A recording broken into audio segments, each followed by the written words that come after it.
Today's Bible verse of the day is Luke 21, verse 1 through 4. While Jesus was in the temple, he watched the rich people dropping their gifts in the collection boat. Then a poor widow came by and dropped in 2 small coins. I tell you the truth, Jesus said, this poor widow has given more than all the rest of you, for they have given a tiny part of their surplus. But she, poor, she has given everything she has. So we're going to talk about that. Let's break that down. And it's a little bit to do. It's a little bit to unpack, but I'm for it. Whenever you have something, like whenever you have a need, it's important to sow a seed. And many of us, we have this notion and we be like, damn, I can't, like I'm going to hold on to my seed more than I'm going to hold on to the idea of having fruit. God is saying like what you have is a seed. And sometimes our seeds don't grow because our seeds require a certain amount of faith. And if we're not willing to put that faith towards it, then that's a problem. You've seen it all through the Bible. You've seen people talking about it. They be like they talk about rich people, and being rich is not a problem. But I look at it like this.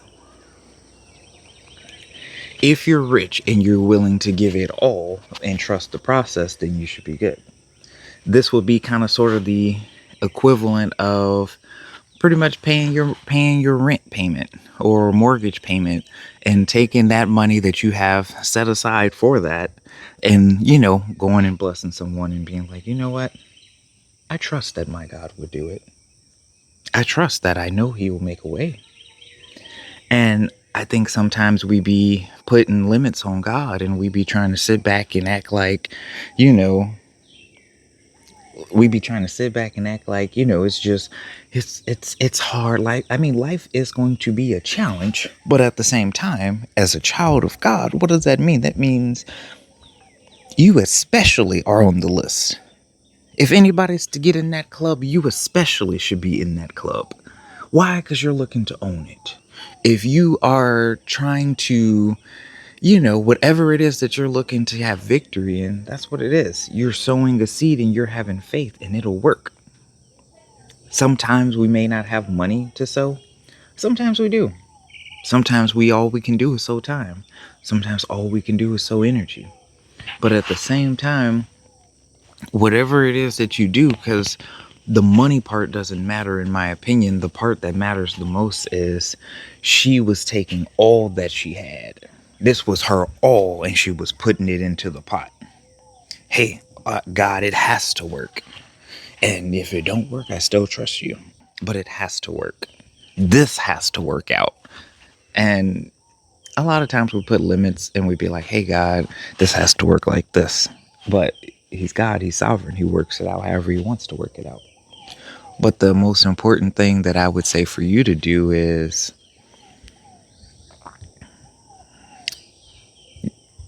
start sowing heavy seeds. Start sowing seeds that'll cost you. And why not? Like, I look at it like this. Let's say if we're going to play the game, let's play the game. Otherwise, let's not play the game. But to play the game, meaning those who sit around and talk about they believe in God and all that stuff, put your faith to the test. Now, some people might say, oh, no, that's risky. That's why I do that. I'm going to hold on to my seed. Look at the guys with 3 talents. One decided to hold on to his seed. The first 2 said, hey, they got a little tough, but it worked out. I trusted that it worked out. And you got to give us credit. Like, if God is perfect and he made us fearfully and wonderfully made, what the fuck does that say about you? And I say that, and I say that so explicitly because a perfect being actually sat and took the time to make you, and you're sitting around with a fucking excuse. How dare you? Let that really sink in. Like, damn. Something that was perfect sat down, took the time to make me. Something that was perfect said this big nose, this small nose, this big hips, whatever it is that you might feel insecure about, it took the time and make me. And it's not like you look at You look at like when we make stuff, like we'll make stuff and it's like, damn, everybody's just copycats for the most part. It's very similar with small deviations. But a perfect being, there's how many billion people and not one of them are the same? You even have twins who look alike but are completely different on the inside. So a perfect being took the time to sit down and make you, and you don't have enough faith in yourself. You don't have enough faith in your God. Why?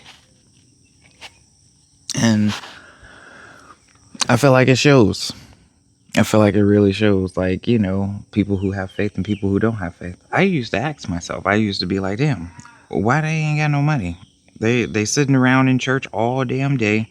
They carrying the Bible like thugs carry pistols on them. Why they ain't got no money? And then people would tell me, oh, they're just not fortunate. And then, I started having good days, bad days, shit like that. And then I started realizing, when it's time to ask, y'all don't ask. When it's time to learn and read, y'all don't learn and read. It's like you're only just relying on the faith. Now it says faith without work is dead. So what does that mean? That means this. I don't want to ask for my mortgage payment. I'm trusting God that He's going to give me the whole city. And as I'm doing that, what am I doing? I'm also working towards it, learning, growing. If God tell me to sow a seed, I'm gonna sow a seed, and I'm just doing it.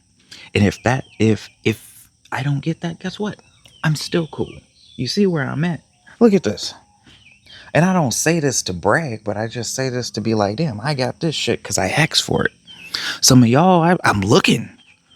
I be looking, and I be like, damn. And I be like, damn, that person's better than me. Or at least they appear to be. They appear to have more confidence. They appear to be a much more driven individual. And just why they don't seem blessed. And I'll tell you why. They don't ask. When it's time to open your mouth, what do you want? And it's like God will show you what you want. And I'm gonna give you an example. I had this vehicle that I was supposed to get, and I didn't think my faith was not there. And I'm just gonna be transparent with you. I wanted to go get me a Sprinter van, and I said, they ain't gonna do it. I'm not gonna go get another 70. I'm gonna go get a 50. And the 50 worked. But, and as small as that is, because some of y'all, I have a diverse audience. Some of y'all are like, what? But, and there's a little more to the story. But my point is that I didn't, I didn't feel like it would work based off of me. But at the same time, we're not going based off of me. We're going based off of God. God's going to give you a vision. He's going to be like, boom, you see this? You the president. And you're going to be like, damn, you come from prostitution rings or something like that. You were a crack baby, whatever. How do I go from here to the president? And God's like, why the fuck are you worried about that? That's none of your business. Your business, your point is you need to have enough faith and do what I say and take action. That's it. Have enough faith, do what I say, and take action. I'm going to show you something real quick. So, I'm big on visuals. But this right here, these are my fingers, and this is my stuff. So, I'm walking how my faith is working. And here, right here, you see this? This right here is a ledge. What happens when I come off this ledge? It's scary. I'm looking down. You see that? I gotta clean up. Don't mind that. But when I take this step, God's gonna catch me. I might go down a little bit. I might dip, whatever. But then I'm gonna bounce up and I'm gonna be like, damn, this don't make no sense. I'm walking. That's how it's gonna be when you are following your God, following your faith, having taken action. It might be money, it might be time, it might be time to leave certain situations, and it might be time to enter into certain situations. But whatever it is, if God has shown it to you, He will see you through. That's what I got for you today. So I look at the Bible, just so we're on the same page, I look at the Bible as a progressive wisdom. You can't just sit there and just read the Bible and then you ain't doing nothing and got nothing going. It's progressive wisdom because it's something that you learn forever. A perfect being was part of those stories. Not to say a perfect being wrote it, but they're writings about a perfect being. And it's hard to fully capture a perfect being if you aren't perfect. Some of the stuff may not make sense. And plus, you have to factor in 2,000 years of translating, and totally not taking away from it or anything like that. But I'm saying there's a certain level of discretion and caution that comes when you're reading the Bible. It's not just something you just read, oh, this is just for face value. It's, oh, there's more to it. There's some things that same story you might read and then you might understand it differently at 20 compared to 30 compared to 40 compared to 50, and each time that you read it you get something new out of it. And then let's say we go outside of the apocrypha and you start going into the other stuff, and then you start to be like, damn, a lot of this stuff is challenging my faith. But as it's challenging my faith, what you start to realize is just, what's the word, what you start to realize is you're learning about perfect beings. And it's the aspect of knowing the stuff that you don't know. I'm okay with understanding. I just don't know. I'm okay with the journey. I'm okay and I'm enjoying the fact of what I'm doing. So, yeah, I think it's a beautiful thing. I started this mastermind. I started this community. I'll put a website down here or up here. I'll put it somewhere. But it's for people who they don't want they don't want things to look like they've always looked. It's for people who want community, people who want to actually learn, people who want to grow, people who want to see and be a part of everything. Now, I'm gonna be real with you. This community, we're only accepting 3 more people. So we with this, like, these are for the people who want to roll. They trying to go fast. This ain't the last community that you'll ever get to go to or anything like that, but I'm a part of it, and I'm just seeing that it's everything that we want it to be as far as growth and positioning, proximity, stuff like that. Because I believe that when you're in the right room, the right things happen. When you're not in the right room, then you might miss out. You think about we're in the information age. Oh, change! All these different things are going on, and guess what? What do we need at this moment? We need community. We need people who are down. We need people who are like, look, no, we're going to make sure this is right. There's a term, an older term called guilds, but it really just means just looking out for your fellow brothers and sisters. Oh, I got a garden. I planted 5 tomatoes, plants, one for my family and, 4 for everybody else. Oh, you got potatoes, stuff like that.